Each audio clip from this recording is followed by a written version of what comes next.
Recording now.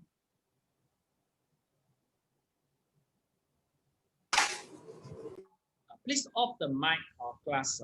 So let's take a look.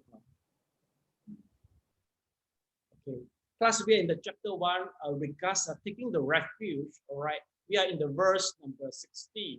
If one vows to devote one's life to them through self-reliance and self-cultivation, one can be unified with the real meaning of the taking refuge. Okay, meaning to say that generally speaking, to take refuge means to believe in and wish to receive external help so as to be safe. Rely on yourself, rely on the Dharma, but do not rely on others. So basically, this sentence is quite common in Theravada. They always say that rely yourself, rely on Dharma. It makes people do more satipatthana. Why? Because they want to rely on themselves.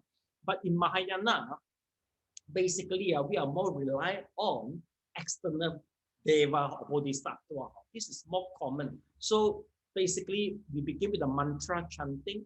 But anyway, no matter you chant Amitabha or mantra, I mean, you still have to pay your own effort. So meaning to say that you have to pay your own effort to do something, not just 100% rely on external force. But basically, I think we can make a more safe planning. Meaning to say that we rely on ourselves once we are strong. But once you are fragile, you can rely on external force. So it is good. You do one maybe anapanasati, but you also chant one mantra at the same time. This is more safe. This is how to say? This is the double policy to grant you more secure. Okay. So this is something you can try to do. Then besides this, we talk about one has to learn and practice by oneself. This is previously regards to Surangama. The story is regards to Ananda, because Ananda thought, okay, by just always, by just always at the side of the Buddha, he didn't need to do any cultivation. But it proved wrong. Even though you're always with Buddha, you have to develop your samadhi wisdom by yourself. Buddha cannot help you. So you realize that I have to practice myself. Then let's take a look. So next paragraph. So Yishan, can you please read it out? Thus, the profound meaning of taking refuge is to turn oneself, one's mind, one's nature. One has the Buddha nature and can become the Buddha. The essence of one's body and mind is the true Dharma, Nirvana. If one practices by oneself according to the Dharma, then one's body becomes one with the Sangha. The three treasures of the Buddha, the Dhamma, and the Sangha are not separate from oneself. One can attain and manifest all virtues through one's own body and mind.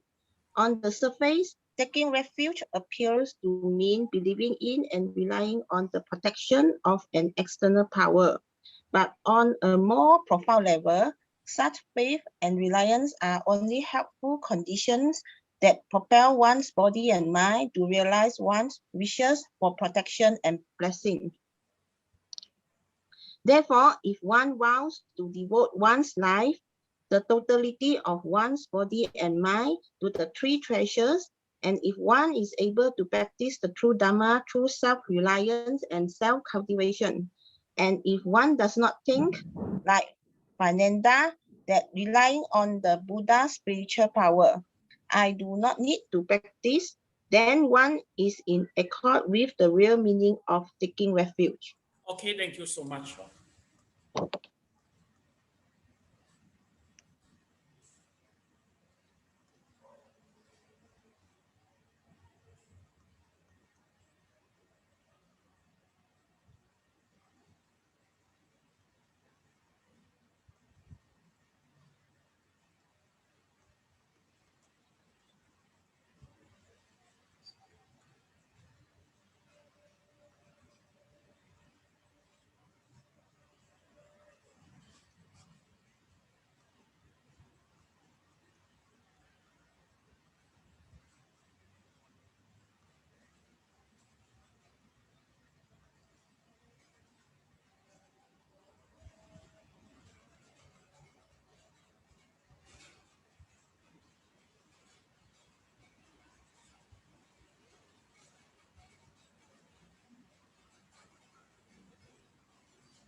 okay, class, meaning to say that, okay, once we talk about taking refuge,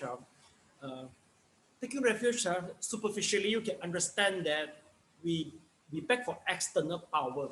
But actually, the profound meaning to say that you try, to realize that the true nature of yourself, because the true nature of yourself, the true nature itself is the Buddha, Dharma, and the Sangha.